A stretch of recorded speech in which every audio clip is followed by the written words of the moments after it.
Good morning class 10th काव्यखंड का second chapter है। पहले वीडियो में हम पहला और दूसरा पद पढ़ चुके थे। अभी हम तीसरा और चौथा पद पढ़ेंगे।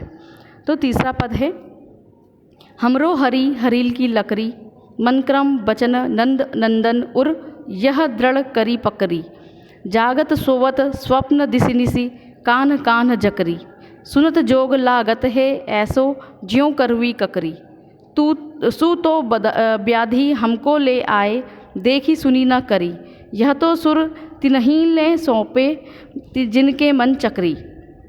यहाँ पे हरि का मतलब होता है भगवान कृष्ण। हरिल एक ऐसा पंछी है जो अपने पैरों के अंदर एक लकड़ी को पकड़ कर, जब भी वो किसी डाल पर बैठता है तो वो किसी लकड़ी को पकड़ कर बैठता है। मन क्रम मतलब कार्य, नंद नंदन नंद बाबा का पुत्र मतलब कृष्ण, दृढ़ मतलब मजबूती, दृढ़तापूर्वक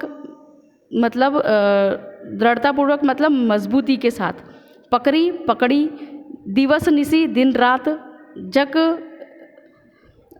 रटती रहती है, जोग का मतलब होता है योग संदेश, करुई का मतलब होता है कड़वी, ककरी का मतलब होता है ककड़ी, सु वह, व्याधि मतलब होता है रोग, तिनही मतलब उनको, मन चक्री का मतलब होता है जिनका मन स्थिर नहीं होता है और जिनका मन चंचल होता है, इधर उधर डोलता रहता है, तो उसको बोलते हैं जिनका मन चक्री मतलब जिसका मन जो है स्थिर नहीं रहता, अस्थिर रहता है।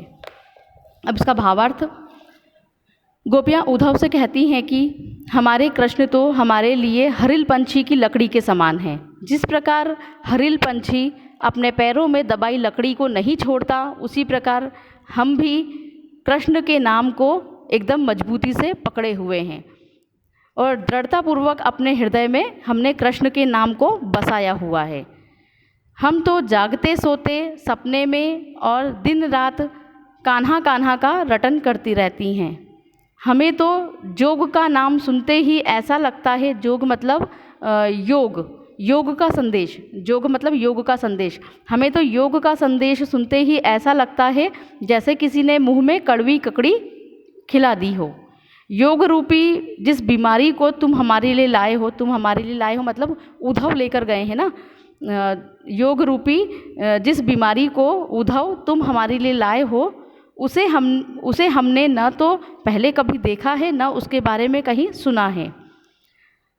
सूरदास गोपियों के माध्यम से कहना चाहते हैं कि इस योग को तो तुम्हारे कृष्ण को जाकर वापस कर दो, या उस व्यक्ति को दे दो जिनके मन चक्री के समान चंचल हैं। हमारे मन तो स्थिर हैं, अर्थात हम भगवान कृष्ण से ही प्रेम करती हैं और किसी और से नहीं। हमारे मन में, हृदय में हमने कृष्ण के नाम को बसाया हुआ है, इसीलिए हमें किसी भी योग संदेश की आवश्यकता नहीं है। योग संदेश की आवश्यकता तो उन लोगों को है जिनके मन भटकते रहते हैं। तो इसलिए जो है उन्होंने योग संदेश को गोपियों ने कड़वी ककड़ी के समान बताया है। अब चौथा पद है, हरि हैं राजनीति पढ़ आए, समुझी बात कहत मधुकर के, समाचार सब पाए, इक अति चतुर हुते पहले ही, अब गुरु ग्रंथ पढ़ाए, बड़ी बुद्धि जानी जो उनकी, जोग संदेश पठाए, ऊधो भले लोग आगे के, परहित डोलत धाए, अब अपने मन फेर पई हैं, चलत जुग हुते चुराए, ते क्यों अनीति करे अपनू, जे और अनीति छुड़ाए, राजधर्म तो यह सुर, जो प्रजा न जाहि सताए। अब यहाँ पर चौथे पद का जो है हम पहले भावार्थ पढ़ेंगे, शब्दार्थ पढ़ेंगे और उसके बाद उसका भावार्थ। शब्दार्थ है, पढ़ी आए, पढ़कर आए या सीख कर आए, मधुकर मतलब भंवरा, गोपियों द्वारा उद्धव के लिए प्रयुक्त संबोधन, मतलब गोपियों ने उद्धव को किस रूप में देखा है? भंवरे के रूप में। हुते का मतलब होता है थे, पठाए मतलब भेजा, आगे हित दूसरों की भलाई, डोलत धाय मतलब घूमते फिरते थे, फिर से, पहिए का मतलब होता है चाहिए, आपुन अपनों पर, अनीति अन्याय। अब यहाँ पर जो है गोपियाँ उद्धव से कहती हैं कि हम तुम्हारी बातें सुनकर ही कृष्ण के मतलब हृदय को या उनके मकसद को समझ गए थे। गोपियाँ व्यंग्यपूर्वक उद्धव से कहती हैं कि कृष्ण तो पहले से ही बहुत चतुर चालाक थे। अब तो मथुरा पहुंचकर उन्होंने राजनीति का शास्त्र भी पढ़ लिया है, जिससे वे और अधिक बुद्धिमान हो गए हैं। जो उन्होंने तुम्हारे द्वारा योग का संदेश भेजा है। उद्धव, पहले के लोग बहुत भले थे, मतलब जो पहले के ज़माने के लोग थे बहुत ही भले थे, जो दूसरों की भलाई करने के लिए दौड़े चले आते थे। अब कृष्ण बदल गए हैं। गोपियाँ कहती हैं कि वे मथुरा जाते समय हमारा मन अपने साथ लेकर चले गए थे और अब हम चाहते हैं कि वो हमारा मन हमें वापस कर दें। वे तो दूसरों को अन्याय से बचाते हैं। राजा का धर्म क्या होता है कि अपनी प्रजा को अन्याय से बचाना, तो वे तो दूसरों को अन्याय से बचाते हैं, फिर योग का संदेश भेजकर हम पर अन्याय क्यों कर रहे हैं?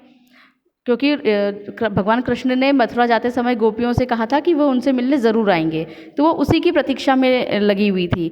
लेकिन योग संदेश आया तो उनको ऐसा लगा कि उनका मन या उनका हृदय जानबूझकर कृष्ण द्वारा जो है दुखाया जा रहा है या उन पर अन्याय किया जा रहा है।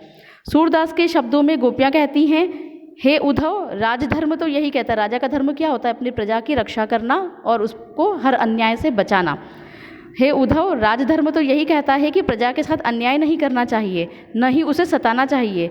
इसीलिए कृष्ण को योग का संदेश वापस ले करके और स्वयं दर्शन देने के लिए हमारे पास आना चाहिए।